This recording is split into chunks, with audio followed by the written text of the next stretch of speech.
Right, something a little bit different today, which some of my American viewers may well sort of recognise. Now, this isn't real wood, but my goodness, for the time, this was the mid-70s, they pulled it off rather nicely with this veneer on the case here. And luckily for me, it's all in rather good condition the whole way around the radio. Now, this is an AM radio, and it is an AM radio called the Kraco. Now, I don't know if I've pronounced that correctly, it's K-R-A-C-O.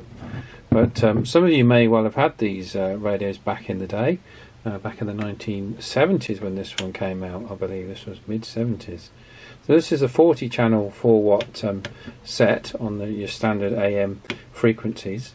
Probably arrived on these shores during the illegal period, although that's not 100%, because we did have a lot of servicemen in the country here that could have probably purchased these legally anyway. And I haven't actually opened the case here, but all the signs are pretty promising for this to have not been tampered with at all. Now, if you look back at the Tandy and the catalogues from the day, the Radio Shack catalogues, you'll see that this kind of wooden effect was quite a common thing on everything. They plastered it on hi-fis.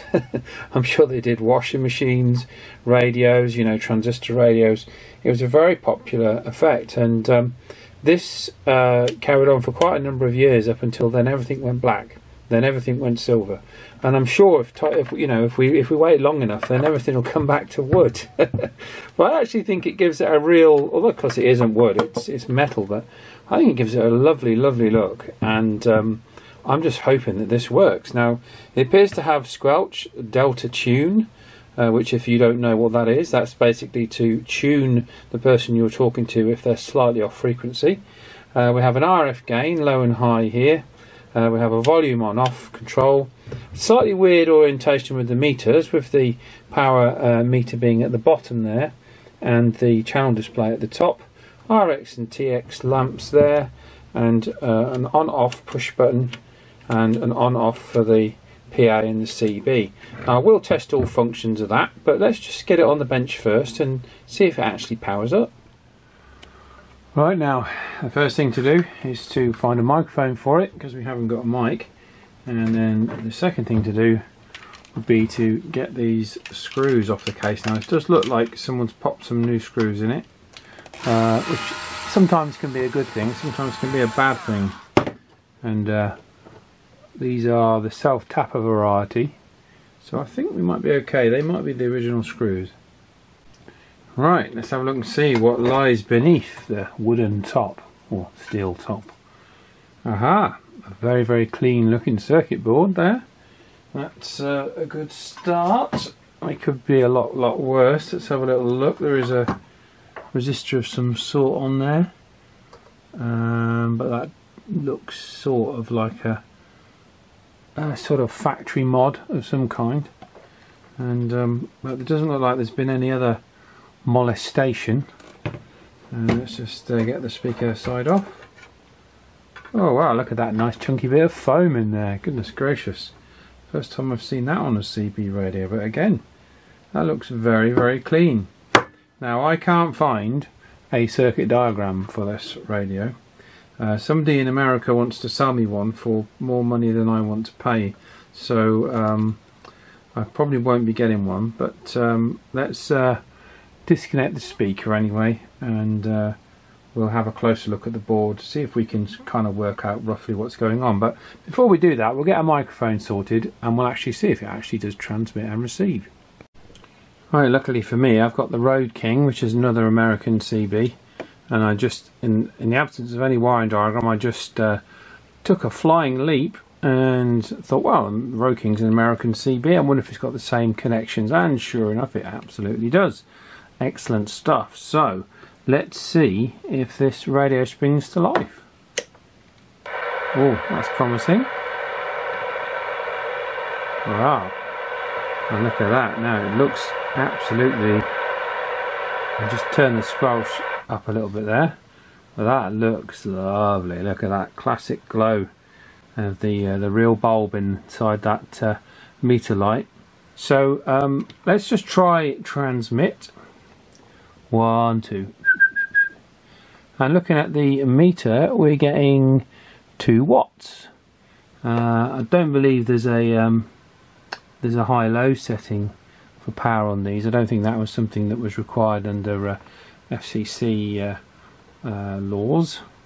But we're certainly going into transmit from receive, and we're getting a couple of watts AM out of this radio, which I'm sure could be brought up a fair bit. But let's we haven't got much of a way of testing it for on AM in terms of signal generation. We do have a rudimentary waveform generator of sorts, but I think for this I might try as I've done in the past with my FM signal generator, just to get a kind of reference on it. And according to Del Boy's CB radio frequency list, we're on what we call the mid-band here, and channel 20 is 27.205, and I think we're pretty much on frequency with this. One thing I will do is test the PA function, so we'll just push the switch in. PA, 1, 2. Yep, so PA is working, which is another good thing, because it proves with receive now, it proves that the audio circuits inside this radio are pretty good. And as you can see there, it looks pretty tidy. I would imagine that the VCO is in here. We're not going to touch that because the radio appears to be on frequency, although at 2 watts it appears to be a tiny bit anemic, so I might see if I can, this will be the transmit power section over there, I might see if I can just tweak a little bit out of it. Okay, so we just do another frequency check. Channel 20, 27.205. We're zoomed right in. This is SDR play. We're zoomed right in, and you can see we've got very 1, 2, 1, 2. Modulation seems a bit 1, 2, a little bit low for me, and a bit quiet on the quiet side. But we'll certainly peak that. I think we'll find out what control does that, and we'll get it zhuzhed up. Another advantage of having the Randy on the desk is you can very quickly slip from FM, UK FM to AM mode, or FM UK mode if you want, and test out the radio that way. Testing 1, 2. Testing 1, 2. 1, 2. So we can see the modulation's a bit low on that, and but it's actually fine on the from the Randy. 1, 2. 1, 2. 1, 2. 1, 2. Testing 1, 2. 1, 2. 1, 2. And we can see when we receive a signal from the Randy. 1, 2, 3. 1, 2. Testing. We can see the signal meter, you know, doing what it should be doing. I mean, I don't think it's going to need a huge amount of alignment, this thing. But what I will do is we'll take an overhead view of it with my phone, print off a picture from it, and we'll try and see if we can identify some of the controls within it. Right, I love playing this trick on you guys. Okay, so we have transmit adjustment there. That's what we got for TX. Now those blue cores there, they haven't got any adjustment, so there's no cores within those. So they're the transmit ones, and I'm going to go ahead and receive that. All these other cans that you see there will be for receive. The only one I'm really interested in, because I will do a rudimentary test on receive, but the only one I'm really interested in is the modulation, because that's too low. I can tell that straight off the bat, and I'm not really geared up for doing AM tests at the moment, because I haven't got a suitable signal generator that will really do it to any great with any great meaning. So I've only got FM stuff. So we'll have a little play around though. We've got the power up now. We've got the power up to a healthy 3.2-ish watts or so, which for me is fine. So we'll just inject some signals into this and see if we can improve receive a little bit, and then we'll try bringing that modulation up. Probably do that first actually. So this, what I'm going to do is the same procedure that we do on the FM radios, is with the TM60, and generate a tone and then what I'm going to do in this instance is monitor the SDR and look for the peaks on the modulation on the AM side. So if I just switch to the SDR, I'll show you what I mean. As I move, what I'm going to do is move the microphone up and down away from the speaker to decrease the volume, and show you what I mean. So we'll key up, put the microphone on there. You can see the peaks on there, and as I move the microphone away, you see the envelope going up and down. So we should be able to get a rough idea of the modulation from that, and which of these potentiometers increases it, because it is low. Although obviously it's as loud as you shout on AM, but it is low just for normal talking. Right, using a bit of trial and error, I'm quite happy receive is okay. I'm not going to mess with receive. I've done some rudimentary testing on receive, and this is pretty darn sensitive actually, so I'm not going to mess with it because I haven't a circuit diagram, and I can probably end up making it worse if I'm not careful. However, we now have established that that is the TX meter adjust. The squelch adjustment is underneath the wiring there, and the RX meter adjustment is this one in the bottom right. Now there should be a modulation adjustment somewhere, and I'm thinking it's this coil here, which is that one you can see hiding there. But it doesn't seem to be making any difference, and I have a suspicion that one or two of these capacitors on the input here are dry. Bearing in mind this radio is circa 1978, so I'm going to just have a quick go at changing a couple of these capacitors on the input side to see if they're bad. I'm not going to do all of them because, you know, like I said, it's not a radio I'm going to be using day in, day out, but I suspect this is probably why the eBay seller moved it on, is because of the quiet audio. But on receive, it's certainly very good. I mean, if I spark up the Randy, it's nice and punchy. 1 2 1 2, testing 1 2. So we're getting receive absolutely fine. 1 2 1 2. Okay, so I've got no problems with that. And you can use an FM signal generator for testing the sensitivity of an AM receiver. And this was detecting the FM signal all the way down to 0.10 of a microvolt. So it was, as far as sensitivity goes on AM, I think we're going to be okay, but I need to get myself a boat anchor so I can actually test it properly. Okay, so let's change some of these capacitors and see if that brings the audio up a bit. Right, it's the next day now, the morning time, and because this is such an old radio, I've replaced all of the capacitors, all of the electrolytics apart from that one which was okay, and I don't have in stock, so it's okay anyway.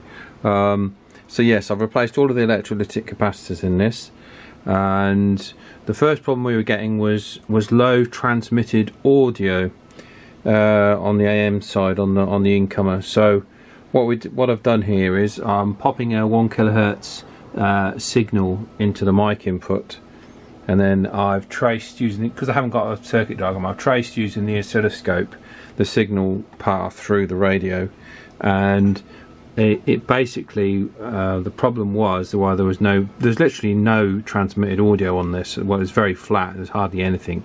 There was a faulty potentiometer just before the clipper circuit there, which just adjusts the gain of the drive into the clippers. I did check the clipper circuit, the diodes, and they were fine, because that was my first suspicion there, that it was the clipper, but it wasn't. It was actually that potentiometer down there. I imagine this is probably a common problem with these Kracos. These potentiometers, the one that will get fiddled with is that one, is the deviation, is the modulation potentiometer. People will fiddle with that, thinking they can get more power out of the radio, and of course the clipper circuit, diode circuit, will stop all that tomfoolery, but it will distort like crazy. So I don't know why people try doing this with AM radios, but they do. So anyway, that's now got us a tone, whereas before we had nothing. So using the President Randy as the handy monitor receiver, we can now, when we key up, we can now get a tone out of the radio. If I turn the volume up on the President Randy, here we go. There we go. And we can see now on the, we've got our two side bands either side of the fundamental there.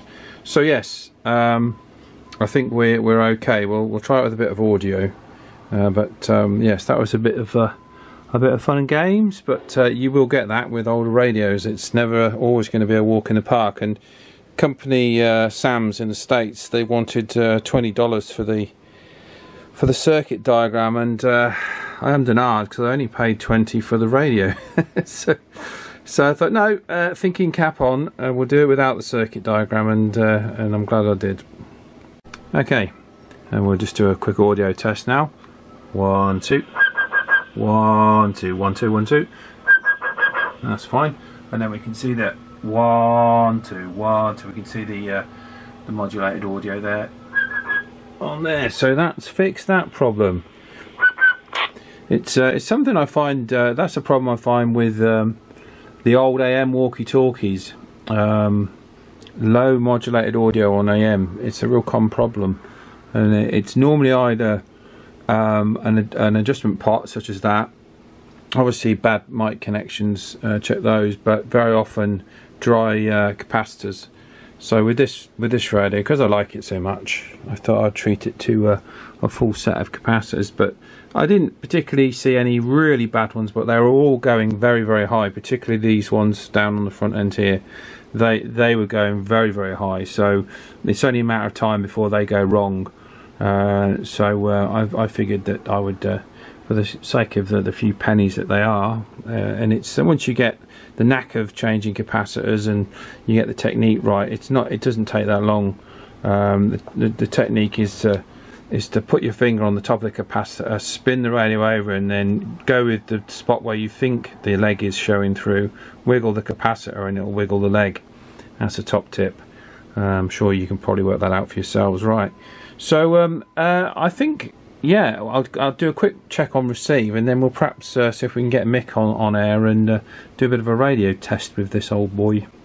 If ever I do replace the electrolytic capacitors in a radio, which I do often if they're bad, I always leave a note inside the radio, because I mean we don't keep radios forever. Very often we get rid of them. I mean, something suddenly could happen to you and you lose it gets stolen.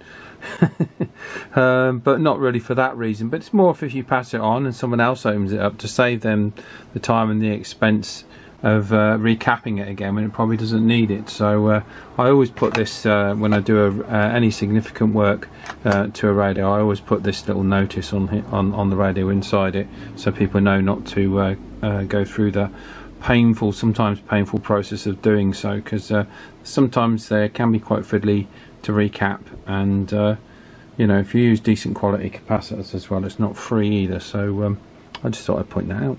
There she is, fully assembled. It really does look like wood, doesn't it, that?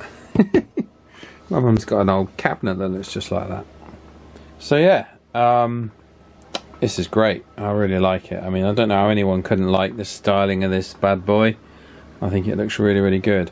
I noticed a few the sort of classic American car guys have these in their cars because they're so retro looking, and they fit obviously they fit the sort of 70s classic vibe, don't they? It's they've got that real sort of look. They really, I can't imagine any modern radio manufacturer manufacturing a radio with a fake wooden case. Perhaps they should. Right, Michael, I wonder where you are. You give me a rig check, sir. A really nice close look at that meter. The camera doesn't really do it justice, but it just looks absolutely lovely. And look at the nice diffused sort of spread of light that you get from a old-fashioned bulb. It's almost impossible to get that with an LED unless you do some shenanigans. So yeah, it's I like the, I mean this display is a lot dimmer than you see on there as well. I like that. I like the fact that it's a bit sort of, a bit like me, a bit sort of old and worn out. Can't see me using the Delta Tune feature very much, but certainly the squelch and the RF gain, put that up to high for now, are absolutely fine. Plenty of volume on this. There is also this automatic noise limiter. I'll just show you that. That's with it on, and that's with it off. So interesting to see how that works when we get hold of Mike. But very basic radio as compared to modern radios. And what's the camera doing there? And yeah, it's but you know, look at that. Wooden. Right, I've changed the T800 to AM mode, so me and Mick are going to test and make sure we can establish communications with 2 working receivers on AM, and then we'll move over to the Kraco. Now, I can't be 100% sure if this is going to work too well, because AM around here isn't great. There's so much interference, and the noise floor is so high that it's not brilliant, but we'll certainly we'll give it a try, but I don't think it's going to be as good as FM. We're on the T800, channel 25, Mick's on the T800 in AM mode, and we'll see how he gets us. Hi there, Mick. I'm just trying out the Kraco, a radio from the 1970s here, 1978 to be precise, and it's just been aligned. I've had a few fun and games with it, but it's not as powerful as the T800, only doing 3 watts, but I wonder how copy there.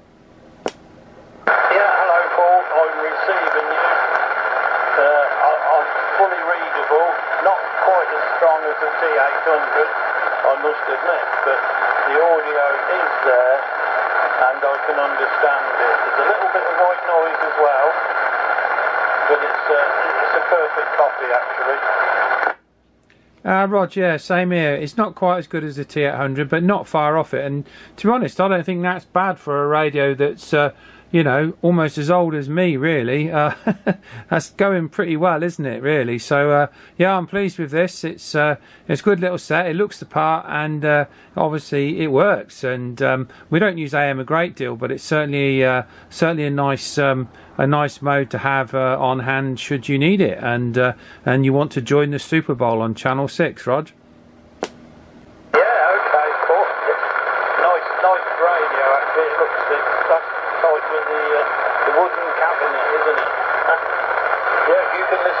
Super Bowl, let me know, I want one as well. Roger D, superb. Wow, how cool, eh? That's really, really good. And this Roking mic actually works pretty decent.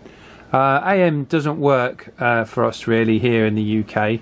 I know you guys in the States are going to be getting FM, and that's cool. I've actually got a Midland 4001 that will do FM and AM, so that's been an option for quite a few years, but obviously not sort of legally. And I gather there's a big push with the taxi companies over there, because they want the CTCSS on the FM CB side of things, which the CTCSS doesn't work so good on AM. So yeah, that's interesting, but I'm hoping some, because I know I get a lot of American viewers, and you guys are great, and you leave some really good comments, and I'm hoping some of you would have probably remembered seeing these or you're having them yourselves, or seeing them in your family's car, or Uncle Tom Cobley when he come to visit. I know my dad's friend Brian, he got a very nice looking AM CB back in the mid-70s. It was fantastic, and he had it hidden in the glove box of his car, and he had a sort of a TV, a normal car antenna with a loaded coil inside it, so it looked like a normal antenna, but it was a CB antenna. So, and he used to sit in there smoking big cigars, rag chewing on his CB radio. Fantastic. And he's still around, old Brian, that is, bless him. Right then, if you have been, thank you ever so much for watching. I really enjoyed making this video on this wonderful Wooden Effect CB radio, and catch us on the next one. We've got more shenanigans coming up. The weather's got a bit nicer out there, and we'll get out and play with President Randy, who's becoming an invaluable addition to the shack here for testing radios, particularly when you're trying to get the T800 to go into AM mode, because another thing I would mention, if you've got a T800 and you want to get it into AM mode, that bit at the bottom there is rubbish. You cannot get it in CE mode. It does not do AM. If you want to use AM, you have to get it into E1 mode there, with Italy and Spain. In CE mode, it does not do AM. So that took me and Mick a bit of sorting out when we were doing this. So, oh, and by the way, Thunderpole UK, I'm going to mention these. I love your radios, but this paper pamphlet, you can't download this on your website. You charge people $3.99 for that. I'm sorry, but that, you know, Thunderpole, no, that's wrong. You should give away the user manual on your website like everyone else does for free. There we go, rant over. We'll catch you on the next one.